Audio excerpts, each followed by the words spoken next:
Hello guys, hello Pilipinas, magandang gabi ulit sa inyo lahat. Ito si Mike Padua, nakita ulit tayo sa ating Tagalog version ng Typhoon 2000 Weather Analysis. Ngayong weekend po, Biyernes hanggang Lunes, Marso 25 hanggang 28, 2022. At umpisa na natin ang update. Ito ang ating latest GovSat na yung araw na ito ng Biyernes hanggang bukas, Sabado. Malinsangan pa rin ang panahon sa buong parte ng ating bansa na medyo tumataas ng heat index na umabot po ng 40 hanggang 48. At ang outside temperature ay umakyat na rin. Umabot na tayo sa 32, 33 hanggang 34 degrees centigrade. Ang ibang areas umabot na rin ng 35. At meron po tayong binabantay na yung isang cluster of thunderstorm clouds moving towards Mindanao. Ito po ay parte po ng sinatawag natin surface trough, but it's worth watching kasi baka maging isa po siyang mahinang LPA or shallow na tinatawag. Ang ibang parte po ng bansa like Bicol Region, Eastern Visayas ay nasa influence po ng isang mahinang easterly or warm easterly surface wind flow.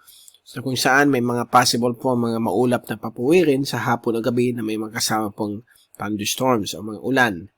So always bring your umbrellas or jackets kasi po although hot dry season o summer na tinatawag ng mga marketing people ng ating bansa, again, may mga ulan po ang mangyayari dahil po nasa La Nina climate po tayo na yun hanggang sa first quarter po ng Hunyo. Okay? So, tandaan po ninyo yan. And then, sa extreme northern zone, yung dating hangin silanganin na bigla na humina na po. Galing na po sa timog silangan at hindi mo masyadong significant pa i-mention natin dito. So, maganda po ang panahon na dito sa iba't ibang bahagi ng ating bansa. Lalo na yung kanluran bahagi like Ilocos Region, Zambales ay medyo talagang mainit. But, paminsan-minsan may mga thunderstorms po yan sa hapon ng gabi. Okay, labas ng ating bansa, wala po tayong tatanawan na LPA o bagyo na posible mag-form for the next 5 to 10 days. May intertropical convergence zone lamang po dyan. Nag-umpisa na po siyang mag-pick up dahil po nasa buwan na po tayo. Papalapit na po tayo sa buwan ng April o Abril. Pag Mayo, usually nandyan na po yung mga tropical cyclone pa isa-isa, pa dalawa-dalawa. Pero April, minsan meron din. So, it depends sa mga formative ingredients ng Western Pacific. Kung ripe na magkaroon ng tropical cyclone, magkakaroon talaga po yan. So, yung importante, on the lookout tayo palagi.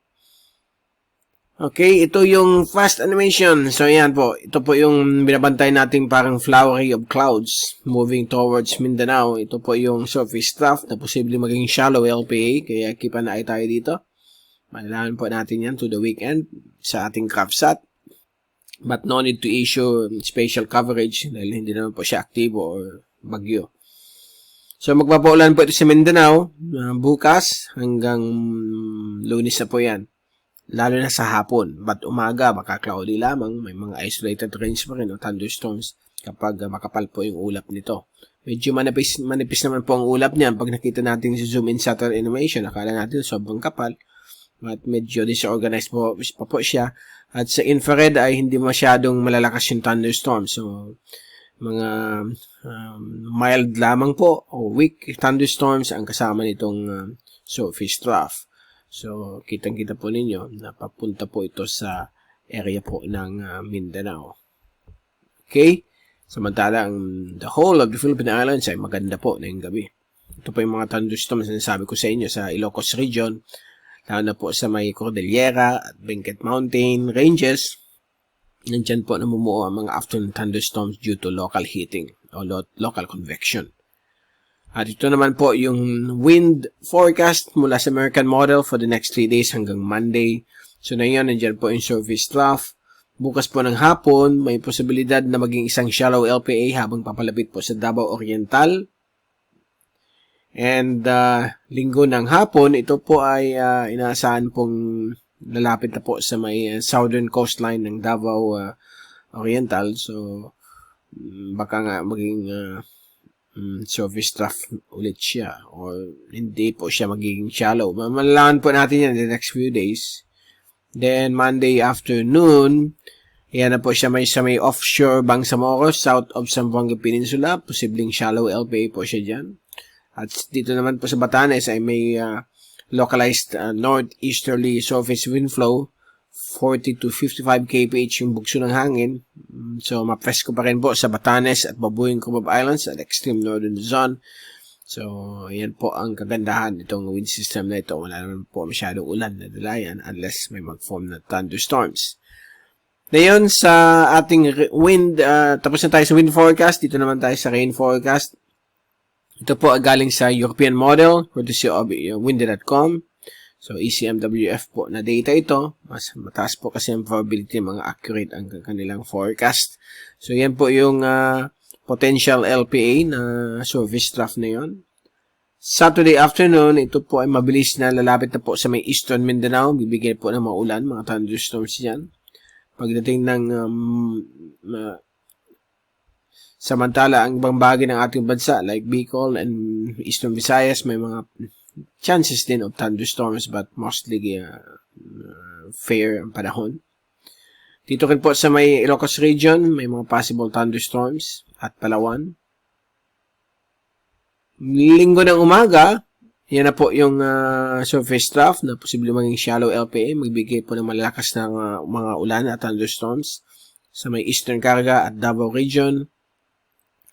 Pagdating po ng hapon, ng linggo, ito po ay kakalat po sa buong Mindanao yung mga thunderstorms o mga rain bands kasama nitong surface trough or shallow LPA habang ito tumatawid sa Celebes Sea. At dito naman po sa may kanluran ng Luzon, the usual afternoon or evening thunderstorms ang inaasahan po from Ilocos region hanggang dito sa may Zambales, Tarlac area, kasama po ang Baguio City. Monday morning, yan na po, medyo sabog na po ang sirkulasyon itong surface trough or shallow LPA habang ito ay tumatawid po sa may Southern Sulusi pagkalampas po ng Zamboanga Peninsula at offshore Bangsamoro. Pagdating ng hapon, lalo na mga 4 or 5, halos ang malaking bagay po ng Kabisayaan, Palawan, Sulu Archipelago at Mindanao ay may mga isolated rain showers, scattered rain showers and thunderstorms. Kaya din po ang ibang portion po ng Bicol like southern portions ito, Albay, Catanduanes, Sorsogon, Masbate, may mga thunderstorms po. At dito rin po sa kanluran bagay ng Luzon, Ilocos region, Cordillera at Benguet Mountain Ranges.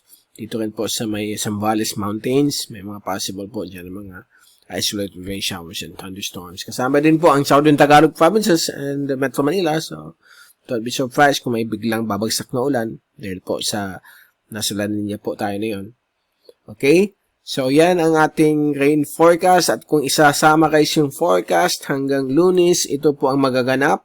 Bulk of the rainfall ay nasa may Mindanao at Southern Sulu dahil po sa pagdaan dyan ng surface trough or posibleng shallow LPA. So, malalaman niyo sa mga upcoming GraphSat bukas at baka mag-issue rin tayo sa Sunday kung talagang mayroon shallow LPA o kung hindi sa Monday. Magbibigay lang ng much needed rainfall po dito sa Mindanao. At Eastern Visayas, meron din po mga ulan na magaganap. Okay, so ang bulk ng rainfall ay dito po sa may Eastern Caraga at Davao Oriental. Kasama rin ang Davao del Sur at Davao del Norte. So, please take all necessary precautions. Okay, lalo na pag malalakas yung thunderstorms, may mga possible flooding po yan at landslides sa mga mountain slopes. Okay, so yan po. Diyan po nagtatapos ang ating update ng weekend. And see you guys on Monday. Ito ulit si Mike Pado nagpapaalam. Happy weekend to all. Good evening and stay safe always.